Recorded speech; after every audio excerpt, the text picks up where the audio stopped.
অবশেষে জগন্নাথ বিশ্ববিদ্যালয়ের প্রশাসনিক ভবনের তালা খুলে দিয়েছেন শিক্ষার্থীরা। এতে প্রায় 7 ঘন্টা ধরে অবরুদ্ধ থাকায় উপাচার্য, কোষাধ্যক্ষ, ট্রেজারার সহ বিশ্ববিদ্যালয় প্রশাসন সহ আরও অনেকে রোববার সকাল থেকে যোগসু নীতিমালা অনুমোদন ও সম্পূরক বৃত্তির 2 দফা দাবিতে আন্দোলন শুরু করেন শিক্ষার্থীরা। পরে এক পর্যায়ে বিকেল 3টা নাগাদ তালা দেয় প্রশাসনিক ভবনে। প্রায় 7 ঘন্টা পর রাত 10টার দিকে তালা খুলে দেন শিক্ষার্থীরা। এরপর উপাচার্য বিশ্ববিদ্যালয় প্রশাসনের সবাইকে নিয়ে মিটিং করেন। শিক্ষার্থীদের আশ্বাস দিয়ে জানান দাবি পূরণে কাজ করছে প্রশাসন। অন্যদিকে শিক্ষার্থীরা বলছে দাবি মানা না পর্যন্ত আন্দোলন অব্যাহত থাকবে।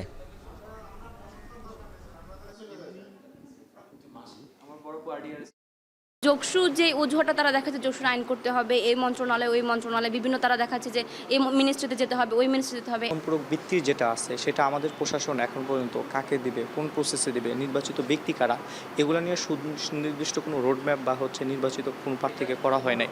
তো আমরা মনে করি যে এই জিনিসটা হচ্ছে প্রশাসনের একটা অবহেলা।